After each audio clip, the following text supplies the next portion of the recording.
انسان اور اللہ کی محبت۔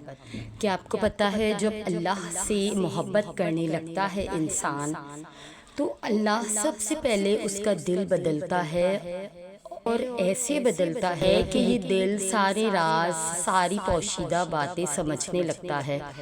جو کسی کو نظر نہیں آتا وہ بھی دیکھنے لگتا ہے، جو کسی کو سنائی بھی نہیں دیتی وہ اللہ کی وہ باتیں بھی سننے لگتا ہے۔ اللہ کی محبت میں بہت طاقت ہوتی ہے۔ اللہ کی محبت آپ کو بالکل بدل دیتی ہے اور نیا انسان بنا دیتی ہے۔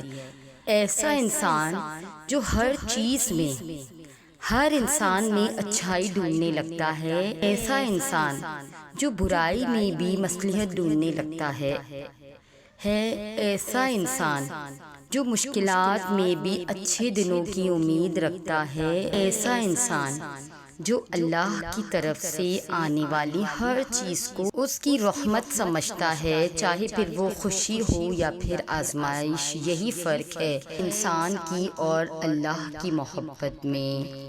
اللہ کن سے محبت کرتا ہے؟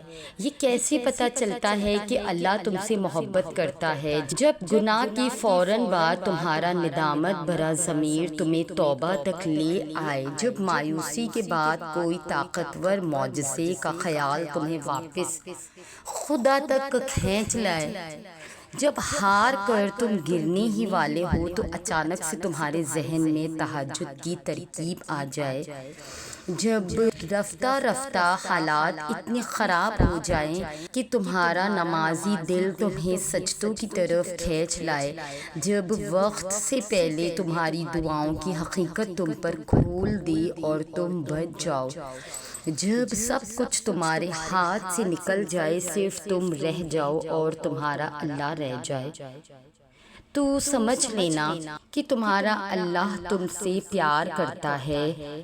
ہر وہ چیز، ہر وہ انسان جو تمہیں گھما پھرا کر واپس اللہ کے پاس لے آئے، وہ اللہ کی محبت ہے۔ پھر بھلے وہ چیز تمہیں ملے یا نہ ملے، کہ کسی کا مل جانا بھی اللہ کی محبت ہے اور کسی کا کھو جانا بھی۔ انسان کے لیے آزمائش بھی نعمت ہے اور آسانیاں بھی۔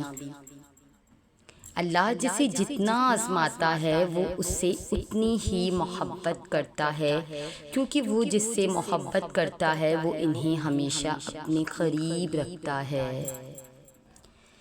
کہ کچھ دروازے اللہ بند کرتا ہے، جب وہ ہم پر بند کر دیتا ہے تو ہمیں ایسا لگتا ہے جیسے وہ ہمیں سزا دے رہا ہے، ہماری دعائیں نہیں سن رہا، جو ہمیں چاہیے وہ نہیں سمجھ رہا، جبکہ کچھ راستے ہماری ہی بہتری کے لیے بند کیے جاتے ہیں، کیونکہ آگے جا کر ہمیں ان سے زیادہ تکلیف ملتی ہے۔ یہ سزا نہیں ہے بلکہ یہ تو اللہ کی محبت ہے، اس کی حفاظت ہے، کیونکہ وہ ہمیں مسلسل تکلیف میں نہیں دیکھ سکتا۔ ہمارے فیصلے ہماری چاہت کے مطابق ہوتے ہیں، جبکہ اللہ کے فیصلے ہماری بہتری اور ضرورت کے مطابق ہوتے ہیں، لیکن ہم یہ بات اکثر بھول جاتے ہیں۔ وہ سنتا بھی ہے، جانتا بھی ہے، دیتا بھی ہے، ہر بات کا علم ہے اللہ کو، انسان تو بس ایک کچا منصوبہ ساز ہے کہ جب اللہ کو تمہاری عبادت پسند آ جاتی ہے تب وہ تحفے میں تمہیں عید دیتا ہے، جب اسے تمہاری رمضان میں مانگی ہوئی دعائیں پا جاتی ہیں تب وہ تمہیں کن کی خوشخبری کے طور پر عید دیتا ہے، جب وہ خوش ہوتا ہے تم سے تب تمہیں بھی خوش کرنے کے لیے عید دیتا ہے، جب وہ تمہاری پیاسی زبان سے نکلی ہوئی فریاد سن لیتا ہے تب وہ تمہیں تمہارے صبر کے صلے میں عید دیتا ہے، وہ قبولیت سے پہلے ایسی نعمتیں دیتا ہے جن کی تمہیں چاہ نہیں ہوتی، تاکہ دیکھ سکے کہ کیا تم اس کی چاہت کا احترام کرتے ہو۔ اپنی منوانے کے لیے پہلے اللہ کی ماننی پڑتی ہے۔ تو پھر بتاؤ کیا تم اس کی مانتے ہو؟ دل تو تب ہی خوش ہوگا نا جب اس دل میں رہنے والے کو خوش رکھو گے، وہ نواز دے گا تمہیں تمہاری رضا سے۔ تم بس ایک دفعہ اس کی رضا کے لیے خوش رہ کر تو دیکھو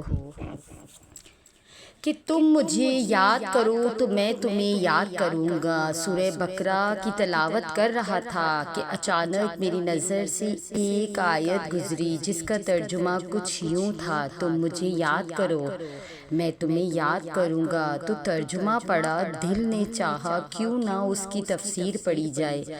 یہ خیال مجھے آج پہلی بار آیا، ورنہ عام طور پر میں قرآن کی صرف تلاوت ہی کرتا ہوں۔ تفسیر کھولی اور پڑھ کر دیکھا تو رونگٹے کھڑے ہو گئے۔ ایسا لگا کہ میں دنیا میں اکیلا ہوں۔ پہلی بار ایسا لگا کہ ایک ذات ہے جو مجھ سے اتنی محبت کرتی ہے۔ تم مجھے یاد کرو میں تمہیں یاد کروں گا۔ اس آیت میں اللہ نے اپنے بندوں سے محبت کا اظہار کیا ہے، ایسی محبت جو تمام محبتوں سے افضل ترین ہے، ایسی محبت جو تمام محبتوں سے پاک محبت ہے۔ وہ بار بار کہہ رہا ہے مجھے یاد کرو، میں تمہیں اپنی رحمت کے سائے میں رکھوں گا، تمہیں کبھی نہیں بھولوں گا، ہر مشکل میں ساتھ دوں گا۔ مجھے ایک بار پکار کر تو دیکھو، صرف ایک بار سچے دل سے، میں یہ دنیا تمہاری کر دوں گا۔ پھر مزید میں نے تفسیر پڑھی جس کے پڑھنے کے بعد میرے آنسو جاری ہو گئے کہ اگر تم سچے دل سے اللہ کو پکارتے ہو تو اللہ 70 بار اپنے بندے کی فریاد پر جواب دیتا ہے اور کہتا ہے مانگ میرے بندے کیا چاہیے تمہیں، تم فریاد کرو میں فریاد پوری کروں، مانگ مجھ سے، میری رحمت بہت بڑی ہے، میں رحیم ہوں، کریم ہوں، تو مانگتا جا میں دیتا جاؤں گا، تو مانگتے مانگتے تھک جائے گا، میں دیتے دیتے نہیں تھکوں گا۔ سبحان اللہ، میرا رب کتنی عظیم الشان حکمت والا ہے۔ وہ صرف اللہ ہی ہے جس نے تمہیں اس حالت میں ڈالا ہے، صرف اللہ ہی ہے، وہی انسان کو اکیلا کرتا ہے، سارے رشتے دوست مددگار ایسے حالات بنا دیتا ہے کہ سب چھوڑ جاتے ہیں اور وہ سب سے انسان کو کاٹ کے کسی تنہا جزیرے پہ لے جاتا ہے۔ جانتے ہو کیوں؟